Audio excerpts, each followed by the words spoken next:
Hello दोस्तों, hello. शुरू करेंगे अब आज ओल्ड पेपर। टॉपिक है हमारा प्राग ऐतिहासिक और सिंधु सभ्यता। सिंधु सभ्यता से रिलेटेड 2 टेस्ट डाले जा चुके हैं और इंडस वैली के भी 2। और कुछ स्टूडेंट की रिक्वायरमेंट भी आई है, रिक्वेस्ट भी आई है, और मुझे भी ऐसा लग रहा है कि नेट जेआरएफ और यूपीएससी वगैरह में प्राग ऐतिहासिक काल के सच में क्वेश्चन आते हैं। तो इस बार सिंधु घाटी सभ्यता के साथ मैंने कुछ प्राग ऐतिहासिक क्वेश्चन भी डाले हैं। अब जितने भी टेस्ट डाले जाएंगे या अभी भी हैं, उसमें पुराने पेपर से ही क्वेश्चन लिए जाते हैं। तो जितने भी क्वेश्चन हैं पुराने एग्जाम्स में आए हुए हैं और बहुत इंपॉर्टेंट हैं। आप थोड़ा ध्यान से सुने और क्वेश्चन पढ़ने के बाद आप वीडियो को पॉज करके अपने उत्तर लिखें, वरना कोई मतलब नहीं रहेगा। आप क्वेश्चन लिख रहे हैं, फैक्ट लिख रहे हैं, आगे बढ़ रहे हैं। हर क्वेश्चन का पहले आप खुद से जवाब दें, फिर देखें कि वो सही हुआ है कि नहीं। यही होता है सबसे अच्छा पेपर देने का तरीका। और अगर आपको लगता है कि मैं पहले 25 से 25 क्वेश्चन डालूं, उसके बाद उनको सॉल्व कराऊं, तो मैं वो भी कर सकता हूं, पर उसमें टाइम ज़्यादा लगेगा। सिंपल सा तरीका होता है कि आप अपने साथ बिल्कुल सही रहें, क्वेश्चन पढ़ें, फिर वीडियो को रोकें। मेरा उत्तर देखने से पहले खुद आप डिसाइड करें कि आपका आंसर क्या है और वो क्यों है। ये भी आपको पता होना चाहिए, ऐसे ही तुक्का नहीं। फिर आप मेरा आंसर देखें कि बाकी ऑप्शन क्या कहते हैं और वो जो उत्तर है वो क्यों सही है। चलो शुरू करेंगे आज अपन अपना नेक्स्ट टेस्ट। और एक थोड़ी सी सूचना थी आप लोगों के लिए कि मेरा जो चैनल है स्टडी राइट, उसको सर्च करने में कुछ टेक्निकल प्रॉब्लम आ रही है। तो मैनेजमेंट ने बोला है कि आप ये नाम जो है सजेस्ट करा है, तो ये थोड़े दिन ये नाम रखते हैं। अगर ये सर्च में आ जाएगा तो फिर नाम ये रखेंगे अपन चैनल का। और अगर इसमें भी दिक्कत आएगी तो हमारा स्टडी राइट भी ठीक है। तो अभी ये हमारा इस चैनल का नाम है, पर आपको क्वेश्चन से मतलब है। चैनल चाहे कोई सा भी हो, चीज़ें जो अच्छी देता है वो चैनल हमेशा ही अच्छा होता है। चीज़ें अच्छी हो, गलत ना हो, और सच में एग्ज़ाम के हिसाब से वैल्यूएबल हो। ठीक है। तो एक लाइन थी कुछ मुझे थोड़ी अच्छी लगी, और ये सच में ही मोटिवेटेड वाली है कि अकेले ही सफ़र करना पड़ता है इस जहां में कामयाबी के लिए। अकेले ही सफ़र करना पड़ता है इस जहां में कामयाबी के लिए। काफिला, दोस्त और दुश्मन अक्सर कामयाबी के बाद ही बनते हैं। चलो हम भी कामयाब होने के लिए पूरी कोशिश करेंगे। हमारा पहला सवाल क्या कहता है इस टेस्ट का? प्राग ऐतिहासिक अन्न उत्पादन स्थल कहाँ स्थित है? ठीक है। कच्छ का रण, गग्गर नदी के किनारे, पश्चिमी बलूचिस्तान और बोलन नदी घाटी। कच्छ का रण आपको पता है गुजरात में है। गग्गर नदी घाटी भी आपको पता है राजस्थान के ऊपर वाले हिस्से में है, पंजाब हरियाणा। और बलूचिस्तान पाकिस्तान का पश्चिमी पार्ट है। और बोलन जो नदी घाटी है ये वाली, ये एक्चुअली बोलन और बेलन लिखी आती है। 2 चीज़ें हैं। बोलन, अगर यहाँ बेलन दर्रा या बोलन दर्रा आता है तो बलूचिस्तान के जस्ट पास में वहीं पड़ता है। लेकिन यहाँ जो बेलन नदी घाटी है वो हमारी राजस्थान के अंदर है, यूपी में। यूपी में एक टॉन्स नदी है, उसके सहायक नदी है, और ये सोनभद्र यूपी से निकलती है। वहाँ से ये मिर्ज़ापुर होते हुए इलाहाबाद में टॉन्स से मिल जाती है, फिर वो गंगा नदी के साथ में मिल जाती है। ठीक है। और बेलन नदी घाटी, बोलन नदी घाटी का जो है अनुसंधान किया था जी.आर. शर्मा ने। जी.आर. शर्मा ने। ठीक है। अब अपने को ये बताना है कि वो कौन सा स्थल है जहाँ से अन्न उत्पादन के प्रमाण अपने को मिले हैं, अन्न उत्पादन के। तो इसका आंसर होगा ये, क्योंकि आपको पता है मेहरगढ़ के जो है वहाँ पर कृषि के सबसे पहले प्रमाण मिलते हैं। आजकल और भी जगह मिल जाती है, एक जगह मिली है जिसके बारे में अभी अनुसंधान भी चल रहा है, पर किताबें अभी भी यही लिखती हैं। तो आपको थोड़े जब तक ऑथेंटिक चीज़ें नहीं आ जाती तब तक आपको यही मानना है मेहरगढ़। ये पश्चिमी बलूचिस्तान की जगह है। इसका आंसर सी होगा हमारा। सी है पहले क्वेश्चन का आंसर। दूसरा कहता है कि कथन है और कारण है, फिर बताना है अपने को। पहला कथन कहता है हड़प्पा निवासियों के मेसोपोटामिया के साथ व्यापारिक संबंध थे। और कारण कहता है कि मेसोपोटामिया से बहुत सी हड़प्पा मुद्राएं खोज में मिली हैं। तो ये मैंने बताया था कि ऐसे क्वेश्चन कैसे करते हैं कि आप इसके दोनों कथन और कारण के बीच में क्योंकि लगा दें, बिकॉज लगा दें। तो देखें कि हड़प्पा निवासियों के मेसोपोटामिया के साथ व्यापारिक संबंध थे, क्योंकि मेसोपोटामिया में बहुत सी हड़प्पा मुद्राएं मिलती हैं। तो हाँ, ये जो कारण है ये बिल्कुल ये इसी से यही पता चलता है कि दोनों संस्कृतियों के बीच में क्या था, व्यापारिक संबंध था, तभी तो मुद्राएं मिलेगी। तो दोनों सही है, और आप जो है ए का स्पष्टीकरण भी करता है। तो इसका आंसर होगा ए, हमारा ए। चलते हैं आगे। हड़प्पा के संदर्भ में निम्न कथनों पर विचार कीजिए। कथन यह है कि धोलावीरा नगर प्राचीर द्वारा संरक्षित समानांतर चतुर्भुज के आकार में था। यानी कि जो धोलावीरा है उसकी नगर प्राचीर से उसको संरक्षित किया गया है, वो किस टाइप की थी? समानांतर चतुर्भुज के आकार की।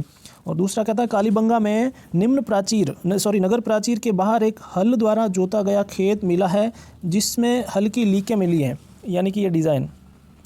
तो बिल्कुल सही बात है। हड़प्पा में सिर्फ एकमात्र स्थान है जहाँ पर जुते हुए खेत मिलते हैं। जुते हुए का मतलब होता है कि ये जुतने के बाद जो डिज़ाइन बन जाती है वो मिली है, और ये 2 तरफ से है, एक साथ 2 फसलें उगाई जाती थी। ये कालीबंगा से बिल्कुल मिला है। ठीक है। तो इसका हमारा आंसर क्या होगा? इसका आंसर दोनों ही सही है, तो दोनों सही हमारे सी ऑप्शन में है, तो सी ऑप्शन इसका सही हो जाएगा।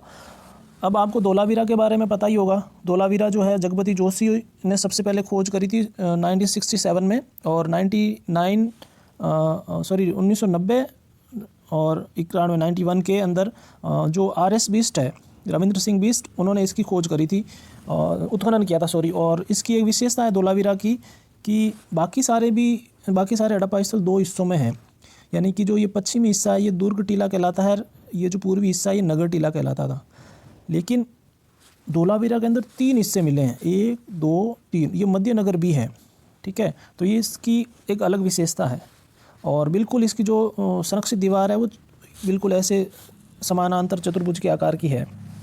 तो दोनों ही सही है, इसमें सी हो जाएगा। और कालीबंगा के बारे में आपको पता ही हो कि अमलानंद घोष जो है उन्होंने इसकी खोज करी थी, और BB लाल और BK थापर ये उत्खनन करता है कालीबंगा के। कालीबंगा राजस्थान के हनुमानगढ़ में, किताबों में आपको गंगानगर ज़िला मिलेगा, लेकिन गंगानगर जब हनुमानगढ़ गंगानगर के साथ था, वो फैक्ट आज भी चल रहे हैं।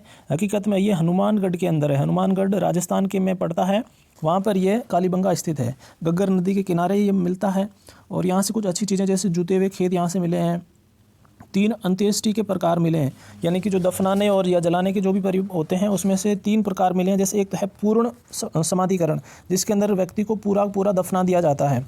दूसरा है आंशिक समाधिकरण। आंशिक समाधिकरण में क्या होता है कि बॉडी को ऐसे ही खेत के अंदर डाल दिया जाता है, फिर जानवर उसको खाते रहते हैं, और पीछे जो हिस्सा बचता है उसको दफनाते हैं। इसको कहते हैं आंशिक समाधान। अगर आपको पता हो तो एक आज संप्रदाय के बारे में पढ़ते हैं, तो उसमें भी ऐसा होता है। अहमदाबाद का संप्रदाय है दादू, ठीक है, जो बाद में जयपुर राजस्थान में आ गया था। दादू संप्रदाय के अंदर भी ऐसा ही होता है कि शव को दफनाते नहीं हैं, जानवरों के लिए डाल देते हैं, और उसके बाद में जो बचा हिस्सा अगर दफना देते हैं तो उसको आंशिक समाधिकरण कहते हैं। दाह संस्कार तीसरा है। दाह संस्कार मतलब होता है कि बॉडी को जला दिया जाता है, पीछे जो राख बचती है उसको एक कलश में डाल के उस कलश को दफनाया जाता है। तो ये तीनों की तीनों तरह की चीज़ें कालीबंगा से मिली, और कालीबंगा से एक मेसोपोटामिया की जो है बेलनाकार मोहर भी मिली है। चलते हैं आगे। कथन कहता है प्राग ऐतिहासिक भारत के संदर्भ में अधिकतर कृषि स्थलों से नवपाषाणकालीन उपकरण मिले हैं। ये वर्ड कुछ इतने भारी भरकम है कि क्वेश्चन आपको टफ लगेगा, लेकिन ऐसा है नहीं। बस ये टाइम पीरियड के लिए प्राग ऐतिहासिक भारत लिखा है। इतिहास के 3 हिस्से अगर आपको पता नहीं है तो मेरे पुराने वीडियो देख लें, उसमें मैंने बताया हुआ है। फिर भी थोड़ा सा बता देता हूँ कि इतिहास को इतिहासकार पढ़ने में सुविधा हो इसलिए 3 हिस्सों में बांटते हैं। एक पहला हिस्सा वो है जब आप इतिहास ना तो लिखना जानते थे, और जब लिखा ही नहीं गया तो पढ़ोगे क्या, वो हिस्सा। फिर है कि इतिहास लिखा तो गया लेकिन उसको आज तक पढ़ नहीं पाए। जैसे हड़प्पा की लिपि है, वो लिखी हुई तो है, अपने को मिलती है, लेकिन उसको हम पढ़ नहीं पा रहे। और तीसरा हिस्सा वो है जब इतिहास लिखा भी गया और पढ़ा भी गया। तो ये तो है प्राग ऐतिहासिक पहला, जो लिख दिया गया लेकिन पढ़ नहीं पाए, वो आध ऐतिहासिक है। आधा इतिहास पता है लिखा हुआ, लेकिन पढ़ने वाला नहीं पता, और ये हमारा ऐतिहासिक। तो ये वाला जो हिस्सा है जब लिखा भी ना गया पढ़ा भी नहीं गया, वो प्राग ऐतिहासिक है। तो वो काल जो प्राग ऐतिहासिक भारत का है उसमें अपने को बताना है कि अधिकतर कृषि स्थल जो है वहाँ से नवपाषाण काल के उपकरण मिले हैं क्या। बस यही है क्वेश्चन, यही कहना चाह रहा है हमारा। और फिर ये कहता है स्थायी कृषि गतिविधि के लिए आवश्यक था कि विभिन्न प्रकार के सूक्ष्म पाषाण उपकरणों का विकास तथा उपयोग हो। अब एक तो ये देखना है कि क्या इससे ये पता चलता है कि मिले कि नहीं मिले। तो यहाँ कोई पता नहीं चल रहा कि वो ये उपकरण मिले हैं कि नहीं मिले हैं, तो ये स्पष्टीकरण तो हमारा गलत हो जाएगा। और फिर अपने को अगर पता है तो ये क्वेश्चन होगा, और मैं बता देता हूँ कि हाँ पहला सही है और दूसरा भी सही है, बस वो स्पष्ट नहीं कर रहा। तो हमारा इसका आंसर जो है नहीं, सॉरी, ये जो है आर जो है इसका गलत होगा। आर जो है गलत हो जाएगा। विभिन्न प्रकार के सूक्ष्म उपकरणों का विकास तथा उपयोग हो, तो ये नहीं है, ये गलत हो जाएगा। इसमें सिर्फ पहला ही सही है, यानी कि सी ऑप्शन है, पहला ही ऑप्शन सही है बस। फिर एक निम्नलिखित में से किस सिंधु घाटी स्थल से नामपट्टी का अभिलेख मिला है। नामपट्टी का अभिलेख कहाँ से मिलता है। सिंधु घाटी में एकमात्र जगह है जहाँ से अभिलेख मिला है, तो आपको बताना है कौन सी है। क्या वो धोलावीरा है, सॉरी राखीगढ़ी है, धोलावीरा है, लोथल है, या कालीबंगा है। तो ये है जो धोलावीरा से है।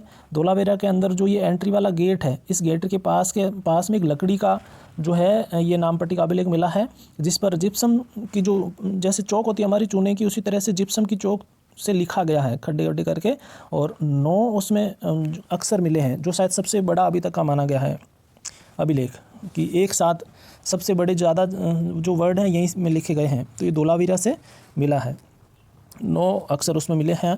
और और मैं बता दूं कि राखी गढ़ी के बारे में, तो राखी गढ़ी हरियाणा में है और भारत के अंदर हड़प्पा सभ्यता का सबसे बड़ा स्थल है।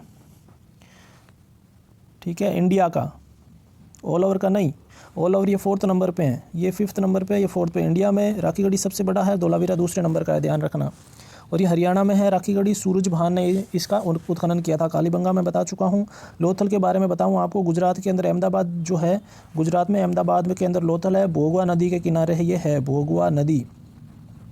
और रंगनाथ राव ने इसका उत्खनन किया था और यहाँ पे 3 युग्मित स्वादान मिले हैं। कालीबंगा से 1 और लोथल से 3 युग्मित स्वादान। युग्मित स्वादान का मतलब होता है ऐसा स्वादान जिसके अंदर 2 लोग साथ में दफनाए गए हैं, एक औरत और एक पुरुष, यानी कि ऐसा माना जाता है कि सती प्रथा का कोई रूप रहा होगा। ठीक है, तो ये है। और इसके अलावा धोलावीरा से जो चावल है उसके साक्ष्य मिलते हैं। और घोड़ा है, घोड़े की मरण मूर्ति मिली है। मरण का मतलब होता है मिट्टी, बहुत जगह आपको वर्ड मिलेगा ये मरण मतलब मिट्टी की बात कर रहा है।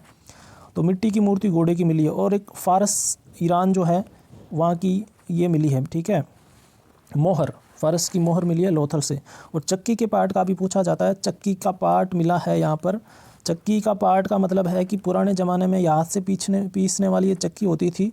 ये 2 पार्ट होते हैं, इस पार्ट में एक हैंडल होता है, इसको ऐसे घुमाया जाता है, बीच में एक होल होता है जहाँ से अन्न हम डालते हैं, और ये अन्न पीस के यहाँ साइड में इकट्ठा होता रहता है। ये इसका स्टैंड है। ये बस एक बड़ा सा पत्थर है और कुछ नहीं है। इस होल से जब हम जो है ये अनाज डालते हैं, फिर इसको घुमाते रहते हैं, तो अनाज बाहर की वजह से पीस के साइड में हो जाता है। तो ये पार्ट जो है ये लोथल से मिले हैं। ठीक है, चलते हैं आगे। एक गोदीवाड़ा का भी आपको पता ही होगा, लोथल से गोदीवाड़ा मिला है, बंदर का नगर। अब है 2 सूचियाँ दे रखी है, आपको बताना है कौन सा स्थान किस नदी के किनारे है। मोहनजोदड़ो, रोपड़, कालीबंगा, हड़प्पा। तो सीधा है कि मोहनजोदड़ो सिंधु नदी, जितने भी मेन नगर हैं आपको पता होना चाहिए वो नगर कहाँ है, किस जगह पे पड़ता है, किस नदी के किनारे है और उत्खनन किसने किया है। बस ये चीज़ तो पता होनी चाहिए। एक टेबल बना लें छोटी सी। रोपड़ की बात करेंगे तो रोपड़ सतलज के किनारे है, कालीबंगा घग्गर नदी के किनारे, अभी बताया था, हड़प्पा रावी के किनारे है। क्या आंसर निकल रहा है? 1 3 2 4, 1 3 2 4, ए ऑप्शन है 6 नंबर का, ए। ठीक है, अब बताते हैं आपको मोहनजोदड़ो के बारे में। तो सबसे पहले हड़प्पा बताते हैं कि 1921 के अंदर भारत के अंदर सबसे पहले हड़प्पा स्थल की खोज की गई थी। जॉन मार्शल जो है वो महानिदेशक थे हमारे ASI, archaeological survey of India की। इसकी हिस्ट्री में पहले बताया चुका हूँ, तो आप पुराने वीडियो देखेंगे तो आपको बहुत सारे फैक्ट मिलेंगे। तो मैं इससे आगे बढ़ता हूँ कि जॉन मार्शल जब महानिदेशक थे तो उन्होंने दयाराम साहनी को अपने पास बुलाया। ये उत्खनन करता थे भारत के, दयाराम साहनी को बुलाया और बोला कि आप जाओ हड़प्पा की जो है खोजबीन करो कि वहाँ क्या है, सच में कुछ है कि या ऐसे ही हल्ला हो रहा है इतने सालों से। तो सबसे पहले हड़प्पा की खोज की गई थी, इसलिए भी कहा जाता है कि इसको हड़प्पा सभ्यता का नाम दिया जाता है। तो ये रावी नदी के किनारे है। रावी नदी सिंधु की सहायक आपको पता ही होगा। अब ये पड़ता कहाँ है? तो ये पाकिस्तान में पड़ता है। ठीक है, और जब मार्शल साहब ने बोला कि सर जो जहाँ आप मुझे भेज रहे हैं वो जगह है कहाँ, तो उन्होंने कहा कि ये जो पाकिस्तान के अंदर जो पंजाब प्रांत पड़ता है वहाँ पर है। तो पंजाब तो बहुत बड़ा है, तो अब कहाँ करें? तो मोंटगोमरी एक जगह है पाकिस्तान के अंदर जो आज पंजाब पड़ रहा है उसमें, वहाँ पर ये रावी नदी के लेफ़्ट तट पर 2 टीले हैं, उनकी खोज करी गई। तो पता चला कि एक जो टीला है वहाँ पे दुर्ग वगैरह बना हुआ है, दूसरी तरफ का जो टीला है वहाँ पे जो आम आदमी है वो रहते थे। और यहाँ पास में एक टीला F भी है। उस टीला जो F है उस टीले के ऊपर जो है वो 6 अन्न पीसने के या रखने के जो है चबूतरे बने हुए हैं, 6 और पास में जो है वो ऐसे उत्तर की दिशा में 7 और दक्षिण की दिशा में ऐसे लाइन वाइज 8 ये श्रमिकों के रहने के लिए आवास बने गए हैं। टोटल 15 आवास है और 12 जो है ये चबूतरे बने हुए हैं, ध्यान रखना। और ये क्वेश्चन आया हुआ है कि कहाँ है, तो जो ये पश्चिमी नगर, जो पूर्वी नगर जो है उसके जो ये पश्चिम का गेट है उस गेट के जस्ट ऊपर की साइड में है एक नगर, ये F है, इसके उत्तर में और इसके पश्चिम में F टीला है। उस टीले के ऊपर ये सारी चीज़ें हैं।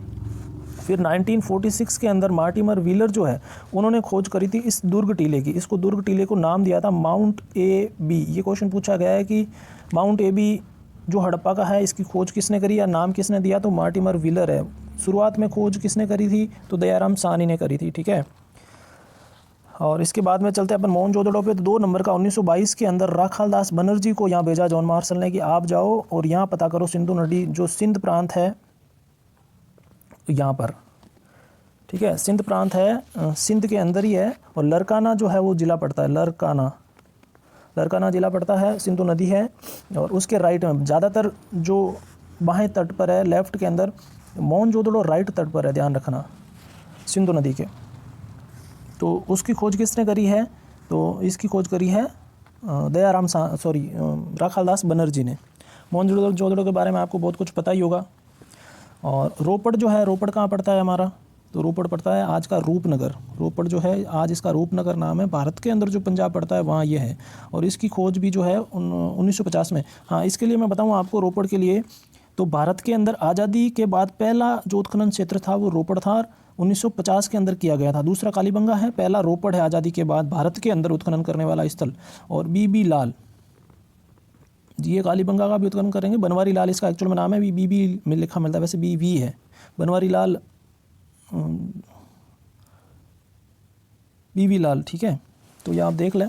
इसके बाद 1953 के अंदर यज्ञदत्त शर्मा ने भी जो है यहाँ से उत्खनन करा था, और एक जो ये कब्र है उसके अंदर मनुष्य के साथ कुत्ता दफनाया मिला हुआ है। जो हड़प्पा सभ्यता का एकमात्र स्थल है जहाँ रोपड़ के अंदर कुत्ता मिलता है इंसान के साथ दफनाया हुआ। यही चीज़ अगर आप देखेंगे तो कश्मीर के अंदर जो बुर्ज होम जगह है वो मिलेगी, वो इस टाइम का नहीं है स्थल, बस ये ध्यान रखना। यानी कि हड़प्पा सभ्यता के साथ का जो नगर है उसमें ये वाला नगर है जहाँ कुत्ता और मनुष्य एक साथ दफनाए गए थे। रोपड़ पंजाब में पड़ता है। कई जगह हरियाणा मिलेगा, हरियाणा में नहीं है। रूपनगर आज के पंजाब के अंदर है, सतलज नदी के किनारे। चलो चलते हैं आगे। किस स्थान पर प्रथम भारतीय पुरापाषाण कलाकृति की खोज हुई थी? यानी कि कौन सा वो स्थान है जब पहली बार भारत का पुरापाषाण पत्थर का जो काल था उसमें शुरुआती टाइम है, वहाँ की कलाकृति मिली है। 4 जगह दे रखी, इसके बारे में भी मैं बता चुका हूँ, ठीक है। इसके बारे में भी मैंने बताया है। आप आराम से पुरानी वीडियो देखें, और अगर आपको याद है तो इसका आंसर बताएं। 4 ऑप्शन इस आपके सामने है, दायमाबाद, मिर्ज़ापुर, पल्लावरम और सोनघाटी, ठीक है। तो इसका आंसर पल्लावरम मद्रास है। जो ब्रूस फूड मैंने आपको नाम बताया था, वो ब्रूस फूड मैंने इसीलिए बताया था कि उनको सबसे पहले यहाँ से जो है हैंड एक्स मिला था। हैंड एक्स का मतलब एक कुल्हाड़ी टाइप का जो होता है हथियार, वो मिला था। सबसे प्राचीन जो है यहीं से मिला था ब्रूस फूड को, ठीक है। तो इसका आंसर हमारा सी हो जाएगा, पल्लावरम। ये मद्रास में पड़ता है। तो ये बता चुका हूँ मैं, मद्रास के अंदर जो है पल्लावरम जगह है। 1863 के अंदर जो है रॉबर्ट ब्रूस फूड, जिनको भारतीय पुरातत्व सर्वेक्षण जो है उसके पिता के रूप में भी जाना जाता है, तो इसके बारे में ये चीज़ें हैं, आप लिख लेना। इसके अलावा मैं आपको बताता हूँ दायमाबाद के बारे में। तो दायमाबाद आपको पता है कि जब हम हड़प्पा सभ्यता का विस्तार पढ़ते हैं, उत्तर में सबसे ऊपर है मांडा कश्मीर के अंदर, और नीचे है दायमाबाद। तो इसको आप ऐसे याद रख सकते, मांडा को मांडा पढ़ें चाहे मांदा पढ़ें, एक ही बात है। तो ये दा से इधर हो जाएगा दायमाबाद, और इधर से शुरू करेंगे तो ये सू और आ, बहुत सारे नाम होते हैं सुआ लड़कियों के। तो ये जो सू जो है सुतका गैंडोर है, आ से आलमगीरपुर है। ये चारों तरफ की चारों जगह हो जाएंगी। ये 1600 किलोमीटर पे है, और ये 1400 किलोमीटर इनकी डिस्टेंस है। और तो टोटल जो क्षेत्रफल है वो लगभग 13 लाख वर्ग किलोमीटर है, यानी कि 12,9,600 इस टाइप का कुछ है। 12,99,600 जो वर्ग किलोमीटर है, लगभग 13 लाख वर्ग किलोमीटर पर यह फैला हुआ है, ठीक है। तो दायमाबाद जो है यहाँ इसका सबसे दक्षिणी भाग है हड़प्पा सभ्यता का। और ताम्रपाषाण काल का सबसे बड़ा जो है जोरवे संस्कृति भी प्राक इसमें पढ़ते हैं पाषाण काल साइड में। तो जोरवे ये महाराष्ट्र में पड़ती है, ठीक है। जोरवे संस्कृति महाराष्ट्र में पड़ती है। इस जोरवे संस्कृति का सबसे बड़ा जो क्षेत्र है वो भी दायमाबाद ही है। और कांसे का टाइम जब अपन पढ़ते हैं तो ये कांस्य सभ्यता ही थी। तो सबसे बड़े जो वस्तुएं मिलती हैं बहुत बड़े लेवल पे बहुत सारी, वो भी दायमाबाद से ही मिलती है कांसे की वस्तुएं, ठीक है। और फिर देखते अपन मिर्ज़ापुर। तो मिर्ज़ापुर अभी मैंने बताया था आपको कि जो बोलन घाटी है उसके किनारे पड़ता है, यूपी के अंदर निम्न पाषाण काल का ये स्थल है। सोनघाटी पाकिस्तान का जो पंजाब पड़ता है, सोनघाटी ये रही। जो पाकिस्तान के अंदर जो पंजाब है यानी कि पश्चिमी पंजाब, वहाँ का है ये निम्न पुरापाषाण काल का स्थल है, ठीक है। अगर आप देखें तो ये पाषाण काल की जो बार बार ये वर्ड आ रहा है ना, पूरा पाषाण वगैरह, ये क्या है? तो जो टाइम पीरियड है उसको इतिहासकारों ने 3 हिस्सों में बांटा था। जो इतिहास वाला है वैसे के वैसे पुराने टाइम को, जिसके अंदर पाषाण युग, पाषाण का मतलब होता है पत्थर। वो टाइम पीरियड जब पत्थर के हथियार वगैरह होते थे, औजार वगैरह होते थे, उसको हम पाषाण युग मानते हैं। तो पाषाण जो है उसका पूरा पाषाण, मध्य पाषाण और उत्तर पाषाण या नवपाषाण, ठीक है, ऐसे बांटते हैं। तो जो सबसे पहला है पूरा पाषाण यानी पाषाण का शुरुआती काल, उसको भी फिर 3 भागों में बांटा गया है, यानी कि निम्न पूरा पाषाण, मध्य पूरा पाषाण और उत्तर पूरा पाषाण। इनका टाइम वगैरह आप देख लें, तो ये थोड़ा ध्यान रखना कौन कौन सा क्या क्या है। अब इसमें थोड़ा सा मैं बताऊँ, ये जो उत्तर पूरा पाषाण है, उत्तर पूरा पाषाण, इसके अंदर जो हमारा आधुनिक मनुष्य है, आधुनिक मनुष्य, उसके प्रमाण मिलते हैं उत्तर पूरा पाषाण में, जिसको अपन होमोसेपियंस कहते हैं, होमोसेपियंस। तो ये उत्तर पूरा पाषाण काल के अंदर आधुनिक मानव के बारे में मिलता है, ठीक है। और इसके बाद में पर जब मध्य पाषाण युग में चले जाएंगे तो उसमें पता कैसे चलता है, उस टाइम में लोग शिकार करना और पशुपालन करना सीखे थे, ये उस टाइम के बारे में है। फिर जब आप उत्तर पाषाण या फिर नवपाषाण में जाओगे, जिसको अपन कहते हैं नियोलिथिक पीरियड कहते हैं, तो उसमें जो अभी मैंने बताया था बुरजहोम, वो इसी टाइम का है। यानी कि नवपाषाण काल का जो क्षेत्र है बुरजहोम कश्मीर का, उसमें पालतू कुत्ते के साथ, मालिक के साथ पालतू कुत्ता दफनाया गया है। और एक जगह मिलती है गुफ कराल, ये भी कश्मीर के अंदर कृषि और पशुपालन के साक्ष्य मिले हैं और हड्डी के हथियार मिलते हैं बहुत सारे।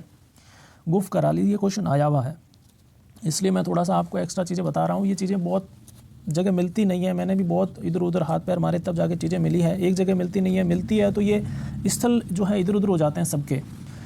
तो जितने भी चीज़ें मैं आपको बता रहा हूँ, बस थोड़ी सी रिक्वेस्ट है कि आप एक बुक, जो एक नोटबुक बनाएं और उसके अंदर जो भी मैं बोल रहा हूँ उसको लिखते जाएं। ऑथेंटिक चीज़ें हैं, कोई भी चीज़ ऐसी नहीं है कि ऐसे ही मैंने उठा और बता दी, सारी चीज़ें बिल्कुल NCERT वगैरह से इकट्ठी करी हुई हैं।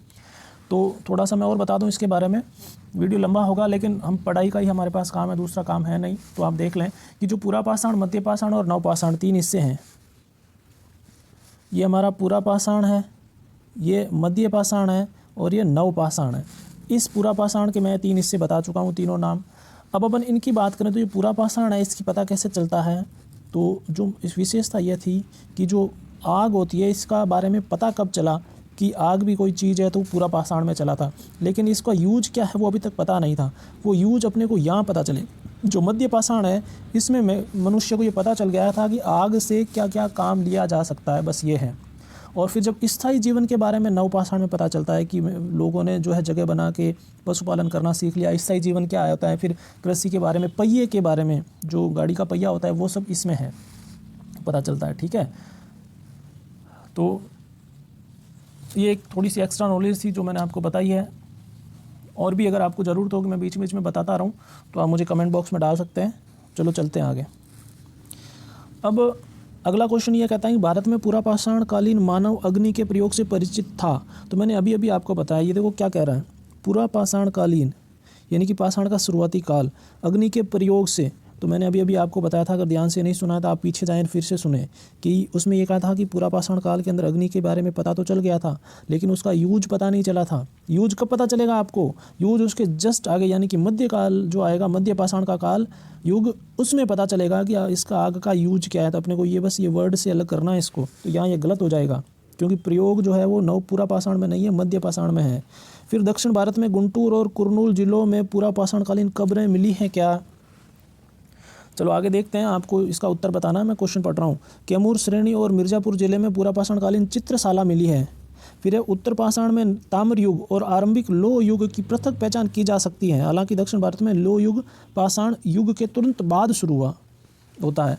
तो आपको ये बताना है कि इसमें से कौन कौन से हमारे गलत हैं। देखो क्वेश्चन ये कह रहा है कि कथन जो वो बताने जो सही नहीं है, ठीक है।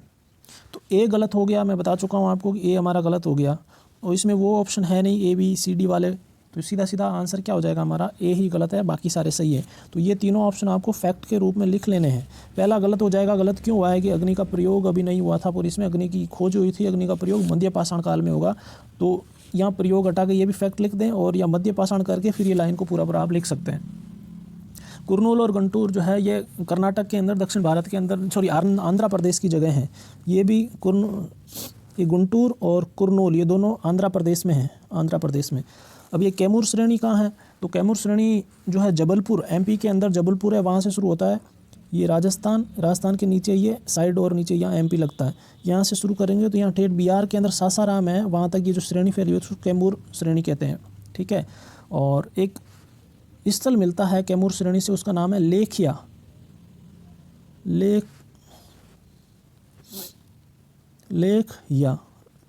शिलाश्रय। लेख या शिलाश्रय जो है इस कैमूर श्रेणी से मिलता है, जहाँ 17 मानव स्वादान मिले हैं एक साथ। और कैमूर श्रेणी से सोन, टॉन्स, केन, कर्मनासा, दुर्गावती, इस टाइप की जो नदियाँ हैं वो यहीं से निकलती है। दक्षिण भारत में शिलाश्रय वाला बिल्कुल ये सही है। चलते हैं आगे। निम्न कथनों पर विचार करना है। हड़प्पा के निवासी कपास उगाते थे और उसको उपयोग में लाते थे, पहला। दूसरा, हड़प्पा के निवासियों को तांबा और कांस्य का ज्ञान नहीं था। तीसरा, मानक हड़प्पा मुद्रा मिट्टी की बनी होती थी।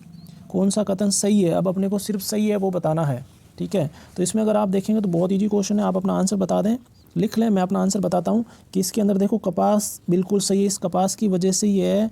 तो इसको जो सिंधु को जो है इंडस नाम कैसे पड़ा था अगर आपको पता, तो यूनानी इसको सिंडस के नाम से जानते थे, वो सिंडस इंडस हो गया धीरे धीरे, ठीक है। तो कपास को वही यही कहते थे। तो पहला जो ऑप्शन है हमारा बिल्कुल सही है कि जो कपास है, सिंधु सभ्यता के निवासियों के जीवन का जो मुख्य काम क्या था? कृषि करना।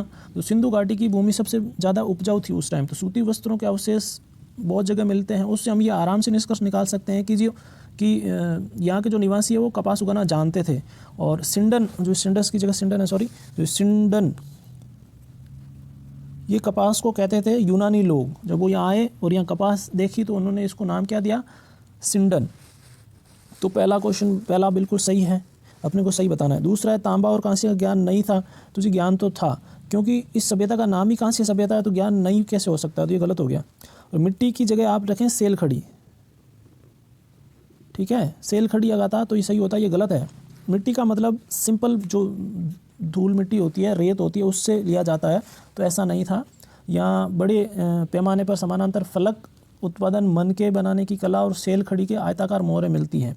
तो जितनी भी मोहरें हैं वो मिट्टी की बजाय सेल खड़ी की बनी है। सेल खड़ी वर्ड आता तो ये सही होता। तो हमारा आंसर क्या होगा इसका? ए, यानी कि पहला ए की सही है, बाकी सारे गलत। अगला क्वेश्चन है, महापाषाणिक संस्कृति के संदर्भ में निम्नलिखित कथनों में से कौन सा कथन असत्य है? गलत बताना है। महापाषाणिक लोग बसने के लिए और शवों को दफनाने के लिए पहाड़ियों की ढलान की शरण लेते थे। दूसरा, ये लोग धान और ज्वार उपजाते थे। तीसरा, इनको लोहे के बारे में ज्ञान नहीं था। चौथा है, महापाषाण काल में आंशिक स्वादान की विधि प्रचलित थी। आपको ये बताना है कि इसमें से कौन कौन सा गलत है या फिर कौन सा सही है, आपको एक चीज़ पता होनी चाहिए।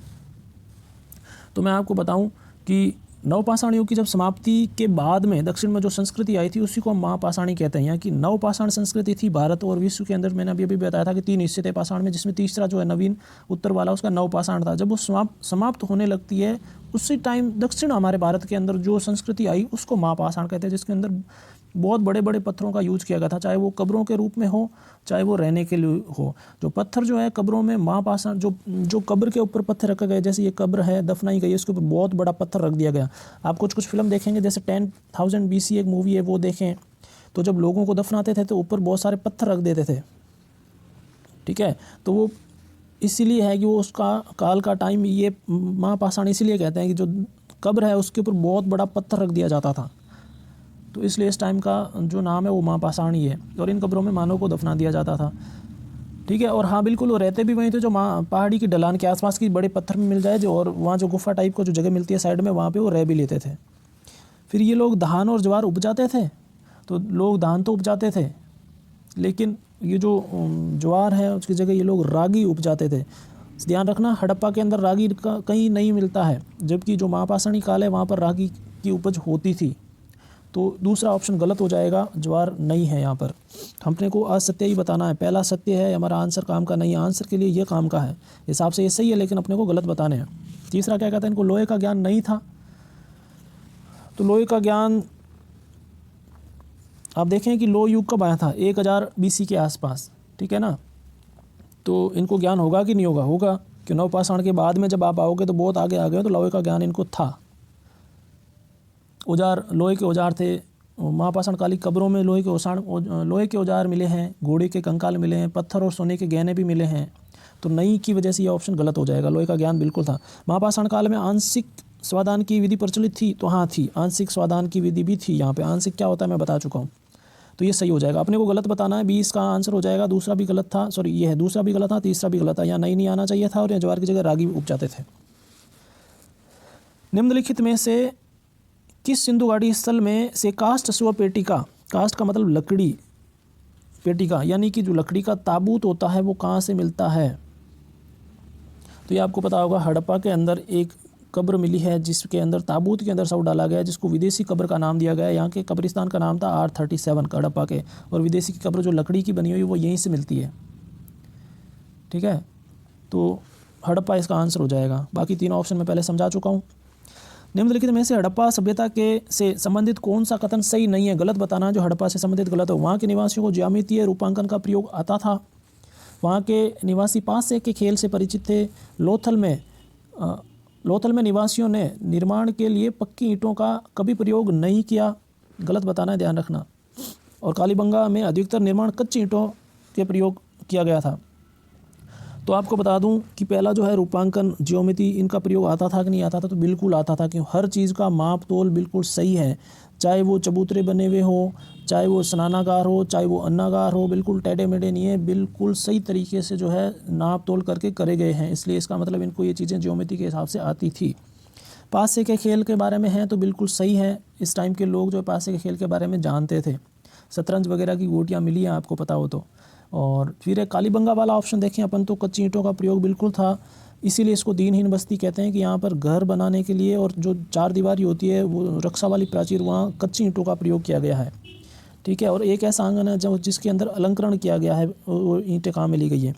तीसरा ऑप्शन इसका गलत हो जाएगा कि पक्की हुई ईंटों का प्रयोग नहीं हुआ है, तो हुआ है लोथल के अंदर पक्की ईंटों का प्रयोग हुआ है, ये मना कर रहा है। अपने को गलत बताना है। तीसरा इसका गलत है, सी इसका आंसर हो जाएगा 12 नंबर का। अगला क्वेश्चन है, मोहनजोदड़ो के संबंध में कौन सा कथन सही है? सही बताना है अपने को। गृह निर्माण तरासे गए पॉलिशदार पत्थरों से होता था। कुलाड़ी, छेनी, सूरियाँ, मछली पकड़ने के कांटे आदि सभी लोहे के थे। तो सही बताना है। तो देखो यहाँ आप करते जाएं कि लोहा इस टाइम था नहीं, तो ये गलत हो जाएगा। पॉलिशदार पत्थर कहाँ से मिलते हैं अगर आपको पता हो तो ये धोलावीरा से मिले हैं।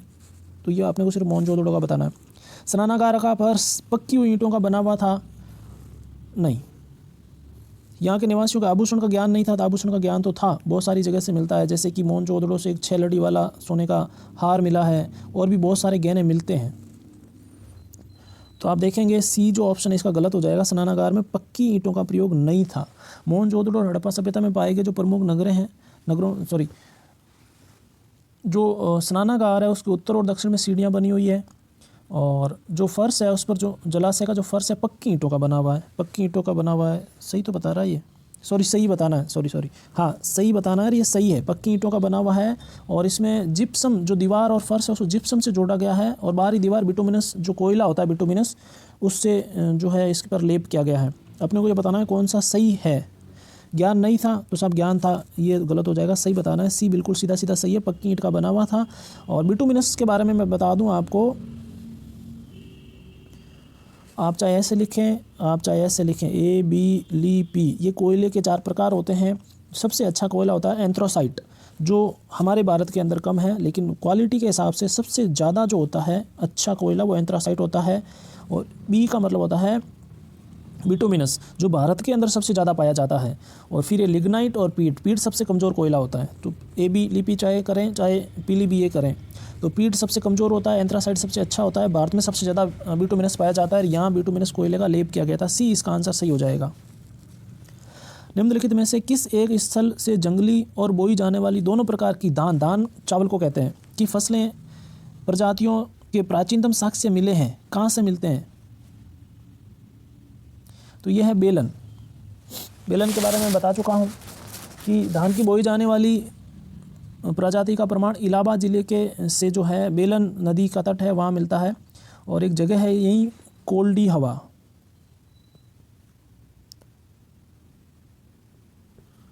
हवा, यहाँ चावल के सबसे पुराने जो है प्रमाण मिलते हैं। लगभग मानते हैं 7000 से 6000 BC के आसपास धान की खेती के साक्ष्य यहाँ से मिले हैं। ठीक है, तो ये इसका आंसर हो जाएगा। बागोर राजस्थान के अंदर है, आहड़ राजस्थान के अंदर है, आजमगढ़ आपको पता ही है। बागोर और आजमगढ़ दोनों जगह से जो सबसे प्राचीन पशुपालन के साक्ष्य मिलते हैं। पशुपालन के सबसे पुराने साक्ष्य यहीं से मिलते हैं। आजमगढ़ यूपी में है। चलते हैं आगे। नीचे दिए गए कौन से एक विकल्प में हड़प्पा संस्कृति की परिपक्व स्थिति से पूर्ववर्ती अवस्थाएं हैं? परिपक्व होने की हड़प्पा संस्कृति जब परिपक्व मतलब अपने बिल्कुल चरम स्तर पर थी, उससे पहले की अवस्था से संबंधित ये स्थल है। तो देखें कब्रिस्तान एच, सबसे पहले तो आपको पता करना चाहिए कब्रिस्तान एच क्या है। 3 जगह मिलेंगे कब्रिस्तान एच, कब्रिस्तान एच, फिर केची बेग, अमरी, जूकर, अमरी और केची बेग। आपको बताना ये जगह कौन सी है, तो मैं आपको आंसर बता देता हूँ, ये नया क्वेश्चन है। डी इसका आंसर हो जाएगा, डी अमरी और केची बेग। ठीक है, तो इसके बारे में बताऊँ तो जो ये अमरी है वो सिंध पाकिस्तान के अंदर पड़ता है, और क्वेटा पाकिस्तान के अंदर ये केची बेग पाया जाता है। क्वेटा पाकिस्तान के अंदर, पश्चिमी पाकिस्तान के अंदर है ये। और कब्रिस्तान एच आपको पता ही हड़प्पा सा, और अमरी हो गया है। जूकर ये एक शैली का नाम था जो चनोदुड़ों से मिलती है। इसका आंसर डी हो जाएगा, डी। पुरातत्व के स्तर विन्यास पद्धति में से किसको समझने के लिए प्रयुक्त की जाती है? तो पुरातत्व में स्तर विन्यास पद्धति, जो स्तर विन्यास पद्धति होती है वो किसको समझने में काम में ली जाती है? आप चारों ऑप्शन पढ़ लेना, वीडियो थोड़ा लंबा हो रहा है, मैं आपको सीधे आंसर और ऑप्शन समझा देता हूँ। आपको ये बताना है स्तर विन्यास वाला, तो जो भौतिक अवशेष के क्रमिक निक्षेप होते हैं वो पता चलते हैं।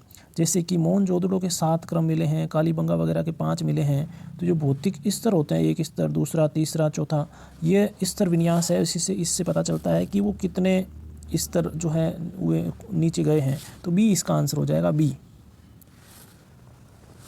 ठीक है, सी कार्बन 14 आपको पता ही होगा, कार्बन 12 पता ही है। इसके हिसाब से हम पता कर लेते हैं कार्बन 14 से कि भाई कौन सी चीज़ कितनी पुरानी गई है रेडियोधर्मिता के कारण। 2 सूचियां दे रखी है आपको, इसके बारे में बताना है। एक साइड में जो है ये मृत भांड है चित्रित, दूसरे मृत भांड काले और लाल मृत भांड, उत्तरी काले पॉलिश वाले मृत भांड और लाल पॉलिश वाले, और वो कौन सी टाइम के हैं वो सामने लिखा हुआ है। बहुत अच्छा क्वेश्चन है। बहुत कम किताबें जो ये मृत भांड की चीज़ें अलग से बताते हैं, तो मैं थोड़ा सा इसके बारे में बता देता हूँ आपको। ये सबसे पहले लिखा गया है PGW। पी का मतलब होता है पेंटेड, जी का मतलब होता है ग्रे, डब्लू मतलब वेयर मतलब मृत भांड। ठीक है, तो पेंटेड ग्रे मृत भांड हिंदी में चित्रित दूसरा मृत भांड है, इंग्लिश में पेंटेड ग्रे ये वेयर। तो ये इसके बारे में मैं आपको बताऊं तो 1100 BC से लगभग 350 BC के बीच का जो टाइम पीरियड था, तभी इस टाइप के जो चित्रित दूसरे मृत भांड ये मिलते थे। और गागरा और हकरा घाटी जो है वहाँ से ये मिलते हैं। तो इससे आपको थोड़ा बहुत आइडिया हो गया होगा कि ये किस टाइम का था। तो ये हड़प्पा के टाइम का था, चित्रित दूसरी हड़प्पा काल के हैं। फिर एक काले और लाल मृत भांड, लाल काले भी हड़प्पा से रिलेटेड ही होते हैं। काले और लाल भी ये हड़प्पा से लगभग मिलते जुलते ही थे। 1450 से 1200 के लगभग के हैं, यानी कि हड़प्पा जब ख़त्म हो जाती है उस टाइम में ये काले और लाल मृत भांड पाए जाते हैं। काले और लाल, लाल और काले में क्या फ़र्क होता है कि जैसे ये कोई ये मान लेते हैं जार बना हुआ है, तो इसको पहले पूरे के पूरे एक काले रंग से रंगा गया और उसके ऊपर से रेड कलर की जो डिज़ाइन की जाती है तो इसको बोलेंगे ब्लैक एंड रेड। और अगर जो मेन कलर है वो रेड हो जाएगा और पेंटिंग ब्लैक से करेंगे तो वो रेड एंड ब्लैक हो जाएगा। यानी कि जो बेस कलर है वो पहले लिखा जाता है और ऊपर जिस पेंटिंग जिस कलर से की जाती है वो बाद में लिखा जाता है। ध्यान रखना, black and red, red and black, थोड़ा सा फ़र्क है इसमें। अगर आप लाल और काली में जाएंगे तो बिल्कुल इंडस वैली के शुरुआत बिल्कुल उस टाइम ही चलेगा, लेकिन अब काले लाल पे चले जाते हैं तो ये उत्तर हड़प्पा के पास में आ जाएगा। तो इसका अगर आंसर देखें आप तो इसमें 3 नंबर जाएगा, पूर्व ऐतिहासिक काल, पूर्वकालिक ऐतिहासिक काल। अब आप देखें कि ऐतिहासिक काल कौन सा है, तो जो हमारा इसके बाद आएगा मौर्य काल, जिसके अंदर बिल्कुल लिखित साक्ष्य मिलते हैं, वही हमारा ऐतिहासिक काल। उससे थोड़ा पहले यानी कि हड़प्पा के थोड़ा बाद और मौर्य और ऐतिहासिक उससे जस्ट पहले जो बीच वाला काल था, वहाँ पर ये जो है काले और लाल चलते हैं, यानी कि 1400 से लगा के और इसके बाद तक। ठीक है, चलो चलते हैं आगे। इसके 1400 से 1200 के आसपास, यानी कि ऋग्वेदिक काल आप कह सकते हैं। फिर है उत्तर काली पॉलिश वाले, तो NBPW ये क्या है? तो ये वर्ड दिखने में बहुत डराते हैं पर है कुछ नहीं, इसी का ही पूरा नाम लिखा है इंग्लिश में। N से नॉर्थ है, B से ब्लॉक है, नॉर्थ ब्लॉक यानी उत्तरी काली, नॉर्थ ब्लैक, P से पॉलिश वेयर, उत्तरी काली पॉलिश वाले मृत भांड। अब ये कब मिले हैं तो इसके बारे में बताऊं, 700 से 200 के आसपास जब मौर्य काल आया था उस टाइम में ये चलते थे उत्तरी पॉलिश वाले। तो यहाँ देखें मौर्य ये बिल्कुल है, 4 नंबर पे मौर्यकालीन भी है। फिर है RPW, ये क्या है? तो रेड पॉलिश्ड, लाल पॉलिश वाले तो रेड पॉलिश्ड वेयर है। ये कब के हैं? तो ये गुजरात से मिलते हैं 300 BC से 1000 AD तक के। आप देखें 300 BC से 1000 AD तक के आसपास ये जो मिलता है, और इसका जो है लास्ट में आंसर ठेठ गुप्त काल तक चला जाएगा ये। तो देखें इसका आंसर हमारा क्या सही बैठता है, इसका आंसर ए सही बैठेगा। 2 3 4 1, यानी कि ये हड़प्पा काले और लाल वाले उत्तर, एक पूर्व कालिक ऐतिहासिक वाला, और ये वाला ये मौर्य का, और ये इसका हो जाएगा। ए उत्तर सही है। इसके अलावा एक चीज़ और मिलेगी आपको, OCP। OCP का मतलब होता है ओच्र, RE, और कलर्ड और पोट्री कल्चर। जो आपको मिलेगा गैरवर्णी या फिर गैरिक मृदबांड होता है, उसको OCP कहते हैं। और इसमें मेन वो चीज़ होती है जो मैं कह रहा हूँ कि जैसे लाल रंग जिससे लेप दिया गया हो और काले रंग से थोड़ी थोड़ी ऊपर पेंटिंग करी गई कलश जैसी, तो ये गैरिक वर्ण भी कहते हैं। और ये सर्वाधिक ज़्यादा जो भंडार मिले हैं वो जोधपुरा, OCP वाले जोधपुरा से मिलते हैं। जोधपुरा ये जयपुर के पास में है। और सीकर की जो गणेश्वर सभ्यता है, गणेश्वर, उसको हम जो झुंझुनू में पड़ती है, ये आड़ का पार्ट है, यहाँ से भी मिलता है। ताम्रपाषाण काल है, आहाड़, गिलूंड, बालाथल, उदयपुर राजस्थान में है, और यहाँ से ये OCP मिले हैं, बस ये ध्यान रखना। थोड़ा सा कंफ्यूज हो रहा है बताने में, अगर आपको ऐसा लग रहा है तो इसको वापस से एक बार सुन लेना, तो ये समझ में आ जाएगा कि ये कौन कौन से, बस एक बार आप याद कर लें जितने भी नाम हैं और ये किस टाइम के, बस यही क्वेश्चन आता है बार बार कि कौन से मृदबांड किस काल में चलते थे, बस ये ध्यान रखना है आपको। चलते हैं आगे, क्या कहता है हमारा अगला क्वेश्चन। सिंधु सभ्यता के निवासियों के पश्चिमी एशिया के साथ समुद्री व्यापार के संबंधों के निर्विवाद साक्ष्य प्राप्त हुए हैं, निम्न में से कौन सी निर्यात की वस्तु नहीं थी। तो पहला वाला क्वेश्चन तो सिर्फ अपने को जानकारी दे रहा है कि हमारे और मेसोपोटामिया के बीच में जो है व्यापार होता था, बिल्कुल होता था। पश्चिमी एशिया में वही है, मिस्र से भी होता था। इसकी समकालिक इसी टाइम की जो है वो सभ्यता भी यही है, मेसोपोटामिया और मिस्र की। और मेसोपोटामिया जो है वो उसके लिए एक आ गया पश्चिमी एशिया में।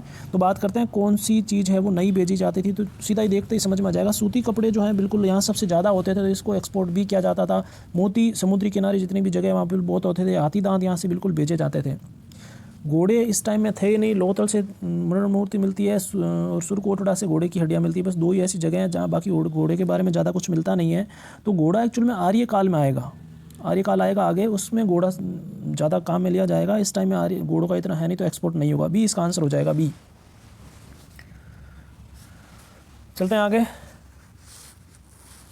हड़प्पा सभ्यता में कौन से एक स्थल से कांसे का रथ मिला है। ये आया हुआ क्वेश्चन है, बहुत बार ये RS में भी पूछा गया है और IAS में भी पूछा गया है, जिससे 2 बैल द्वारा खींचते हुए दिखा गया है। कि आप अगर चेक करेंगे तो कुछ बुक हैं उसके ऊपर भी हैं कि 2 बैल है और ये हल है, और एक नग्न अवस्था में धोती पहना है, ऊपर कुछ नहीं पहना, एक आदमी इसको चला रहा है हल को। ये फ़ोटो बहुत सारी हिस्ट्री, एंशिएंट हिस्ट्री की किताबों के ऊपर होता है, और हम ये देख भी नहीं पाते कि ये है कहाँ, ये क्या चीज़ है, कौन है। तो दाइमाबाद में मैंने अभी थोड़ी देर पहले क्वेश्चन आया था, वहाँ इसके बारे में बता चुका हूँ। तो बस ये बता देता हूँ कि ये जो मिला है वो यहीं से मिला है। हल्की आकृति राखी गढ़ी से मिलती है, ध्यान रखना। ये क्वेश्चन कहता है कि कांसे का एक रथ है जिसको 2 बैल खींच रहे हैं, पीछे एक आदमी खड़ा है। ये दाइमाबाद से होगा हमारा सही आंसर, ठीक है, दाइमाबाद। चलते हैं, थोड़ा आपको बता दूं अगर इसके बारे में, संगोल वगैरह के बारे में। तो कहाँ पड़ता है, तो संगोल हमारा लुधियाना पंजाब में पड़ता है। RS बिष्ट ने खोज करी थी। तलवार, SS तलवार का नाम भी यहाँ मिलता है। बात करें रोजदी की, तो रोजदी जी कच्छ गुजरात में पड़ता है। कुणाल हरियाणा में मिलता है, हरियाणा में। और मेन बात यह है कि यहाँ चांदी के 2 मुकुट मिले हैं कुणाल हरियाणा से। हड़प्पा काल की एक अत्यंत उन्नत जल प्रबंधन व्यवस्था कहाँ से मिलती है। बहुत ईजी क्वेश्चन है, बताएं आप कि ये किस जगह के बारे में कह रहा है। तो बिल्कुल ये धोलावीरा के बारे में कह रहा है। धोलावीरा से हड़प्पा काल के उन्नत जल प्रबंधन व्यवस्था का प्रमाण मिलता है, बिल्कुल। अब लोथल के बारे में मैं बता चुका, कालीबंगा के बता चुका। आलमगीरपुर हमारा सबसे जो है क्या बोलेंगे, पूर्व, VE। तो ये वेस्ट और ईस्ट, सबसे ईस्ट वाला जो पार्ट है वो हमारा आलमगीरपुर है, UP के अंदर पड़ता है। और 1982 के अंदर इसकी जो है उत्खनन किया गया था। हिंडन नदी के किनारे है, UP के अंदर पड़ता है। बाकी आप देख लेना। चलते हैं आगे। हड़प्पा कालीन लिपि के विषय में निम्नलिखित में से कौन सा एक अधिक संभावित है। आपको बताना है लिपि से संबंधित क्या है जो बिल्कुल सही ज़्यादा जो है इसको फैक्ट को बताता है। तो एक निश्चित रूप से द्रविड़ से पूर्व, ये निश्चित रूप से पूर्व द्रविड़ हैं। ये निश्चित रूप से संस्कृत समूह से हैं। ये वर्ण अनुक्रमिक नहीं हैं बल्कि मुख्य चित्रकारी हैं। इन लिपियों में प्रयुक्त भाषा का निश्चित सुमेरियन संबंध है। सुमेरियन मतलब कि जो मेसोपोटामिया है वहाँ से संबंधित है। मेसोपोटामिया की थी कीलदार या किलाक्षर जो लिपि है वो मेसोपोटामिया की है। तो इसके बारे में देखें, अगर वो द्रविड़ पूर्व होती तो हम पढ़ पाते। हड़प्पा की लिपि अभी तक पढ़ नहीं पाए हैं। संस्कृत समूह की होती तो भी हम पढ़ पाते। सुमेरियन भाषा पढ़ ली गई है तो वो भी पढ़ने में आ जाती। इसका मतलब तीनों यहाँ गलत हो जाएंगे और यहाँ पता चलता है चित्रलिपि है मुख्यतः, बिल्कुल सही है। इसको चित्राक्षर लिपि कहते हैं, गोमूत्राक्षर भी कहते हैं। और चित्राक्षर, चित्र के हिसाब से जो अक्षर बनाए जाते हैं चित्राक्षर। जैसे आजकल हम इमोजी भेजते हैं, इमोजी जो भेजी जाती है वो क्या है, इमेज के रूप में आप भाव प्रकट कर लेते हैं कि वो क्या कहना चाह रहा है, कि क्या वो हंसने वाला इमोजी है, क्या वो रोने वाला इमोजी है, क्या बिल्कुल साइलेंट वाला है, क्या वो रोने वाला इस टाइप का है, क्या ज़्यादा हंसने वाला, इस टाइप के इमोजी होते हैं। इसी टाइप के ये चित्र मिलते हैं। हड़प्पा काल के बारे में इसका सी आंसर हो जाएगा। मैं थोड़ा सा लिपि के बारे में बता देता हूँ कि 1853 के अंदर हड़प्पा सभ्यता के बारे में सबसे प्रथम प्रमाण मिलता है। ठीक है, इसके अलावा 64 मूल वर्ण इसके मिलते हैं, मूल चिन्ह कह सकते हैं, ये है 64। फिर इन 64 से मिला के 250 से लगभग 400 के आसपास वर्ड नए बनाए गए हैं। पढ़े एक भी नहीं पाया हम अभी तक। और ये 1923 के अंदर बिल्कुल पूरी की पूरी लिपि प्रकाश में आ गई थी। और पढ़ने के वेडेन साहब जो है उन्होंने सबसे पहले इसको पढ़ने के लिए कोशिश करी थी लेकिन पढ़ नहीं पाए थे। एक माधवन करके हैं, उन्होंने कंप्यूटर से भी कोशिश करी थी पढ़ने की लेकिन ये पढ़ नहीं पाए थे। महादेवन करके है, शंकर महादेवन करके। तो ये इस लिपि के बारे में थे। सबसे ज़्यादा जो 64 है और 250 से जो लगा के 400 तक वर्ड है उसमें सबसे ज़्यादा अगर कोई चित्र यूज हुआ है तो वो है मछली का चित्र सबसे ज़्यादा यूज हुआ है। आगे है तांबे के संचय का संबंध बताना है कि तांबे का यूज किस मृद भांड में किया गया, क्या वो चमकीला लाल है, गहरी है, काले लाल है और चित्रित है। अब आपको कौन कौन से कब क्या ये मैं पहले भी बता चुका हूँ। ठीक है, आपको तो चित्रित दूसर जो है वो हड़प्पा कालीन का है ये वाला। काले और लाल वाले जो हैं वो इससे जस्ट बाद में जो आएगा, क्या बोलेंगे, इंडस वैली के थोड़ा बाद में। ठीक है, या आर्य का जो काल है वहाँ मिल जाते हैं। गैरिक वाले है तो ये तांबा का जो काल चलेगा ताम्रपाषाण वाला उसमें आएंगे। चमकीले भी इसके आसपास के ही हैं। ठीक है, चमकीले लाल वाले। तो अपन को बताना है तांबे के संचय का संबंध बताना है। ये इसमें से किसके आंसर से रिलेटेड आएगा, तो काला और लाल मृद भांड है उसका, ये इसका आंसर हो जाएगा सी।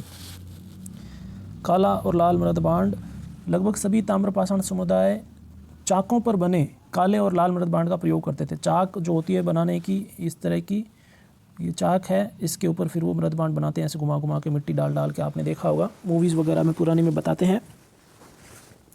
सी आंसर हो जाएगा। 23 नंबर का क्वेश्चन क्या कहता है, निम्नलिखित स्थलों में से कौन सा प्राग ऐतिहासिक चित्रकला के लिए प्रसिद्ध है।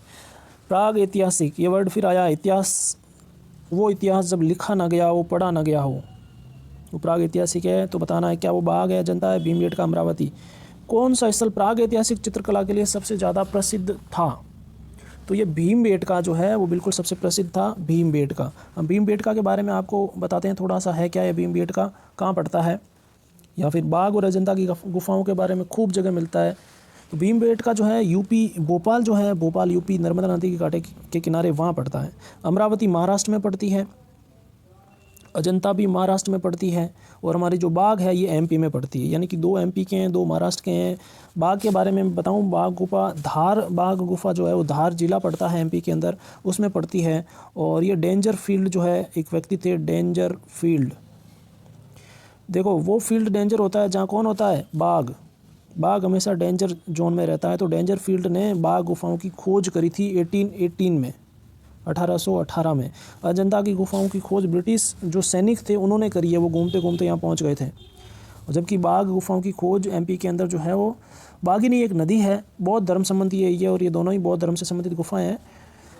इतना बहुत है, चलो चलते हैं 24 नंबर पे क्वेश्चन पे। क्या कहता है, सराय नाहर राय और महदाह संबंधित है। ये किससे संबंधित है, विंध्य क्षेत्र के नवपाषाण से संबंधित, विंध्य के मध्य पाषाण से। गंगा घाटी का मध्य पाषाण और गंगा घाटी का नवपाषाण संस्कृति। आपको सिर्फ ये बताना है जो ये जो स्थल है ये किस जगह से। तो आप एक चीज़ और बता देता हूँ, जो पाषाण युग के जो क्वेश्चन आते हैं प्राग ऐतिहासिक वाले, बहुत सारे क्वेश्चन सिर्फ ऐसे ही आते हैं कि वो जो जगह है वो कौन से काल की है। तो आप एक टेबल बना लें ये ऐसे, ये लिखें काल का नाम पूरा पाषाण, मध्य पाषाण, उत्तर पाषाण या नवपाषाण या जितने भी हैं रखें। फिर इसमें कौन कौन सी जगह आती है बस वो लिख लें। एक टेबल बना के उसको बहुत अच्छे से याद कर लें। आपको 1 से 2 क्वेश्चन हर बार हर एक अच्छे एग्जाम में मिलते हैं कि वो जगह कहाँ से पड़ती है प्रागैतिहासिक काल की। बस ये आपको ध्यान रखना है। मैं आपको बताऊँ कि जो ये मेहदा और सराय नाहर राय जो है ये दोनों यूपी में, एक प्रतापगढ़ है, प्रतापगढ़ राजस्थान में भी एक जगह है और यूपी में भी है। तो यूपी वाला जो प्रतापगढ़ है यूपी का, वहाँ पड़ते हैं दोनों नगर। यूपी के अंदर जो प्रतापगढ़ है बिल्कुल वहाँ पड़ता है। और ये गंगा घाटी की जो मध्य पाषाण कालीन संस्कृति ये थी उसके जगह मध्य पाषाण, ये सी ऑप्शन इसका सही हो जाएगा, गंगा घाटी के मध्य पाषाण में ये पड़ता है। इस वीडियो के अंदर मैं 25 क्वेश्चन सॉल्व करा रहा हूँ। एक क्वेश्चन आपके लिए रख रहा हूँ। मैंने क्वेश्चन की जो क्वांटिटी है वो थोड़ी बढ़ाई है, 21 से 25 करी है और अच्छा रेस्पॉन्स और रिक्वायरमेंट होगी तो मैं इसको और भी बढ़ाऊँगा। लास्ट क्वेश्चन है, भारत में रेशम का प्राचीनतम साक्ष्य किस पुरा स्थल से मिलता है? तो ये 4 जगह भगवानपुरा, रंगपुर, रोपड़ और नेवासा। तो महाराष्ट्र का नेवासा जो है वहाँ से आपको रेशम के सबसे पुराने साक्ष्य मिलेंगे। बी इसका आंसर हो जाएगा, बी। नेवासा महाराष्ट्र में पड़ता है और ये जो भगवानपुरा है ये हरियाणा में है। भगवानपुरा हमारा हरियाणा में है। चित्रित दूसर मृद भांड यहाँ से मिलते हैं, ठीक है, चित्रित दूसर भगवानपुरा से। नेवासा महाराष्ट्र में है, रंगपुर आपको पता ही है गुजरात में है, रोपड़ आपको पता ही है कहाँ है, बता चुका हूँ मैं पहले। आप कमेंट में भी लिख देना कि रोपड़ कहाँ पड़ता है। और आपके लिए क्वेश्चन मैं डाल रहा हूँ कि निम्नलिखित में से कौन सा एक हड़प्पा स्थल हिंदू कुश के उत्तर में स्थित है? हिंदू कुश पर्वत है हमारा, उसके उत्तर में स्थित, हिंदू कुश के उत्तर में स्थित है चनूद्रो, सोर्तुगई, मांडा और सुतका गैंडोर। इन चारों में से आपको बताना है कौन है जो हिंदू कुश पर्वत के उत्तर में पड़ता है। Thank you.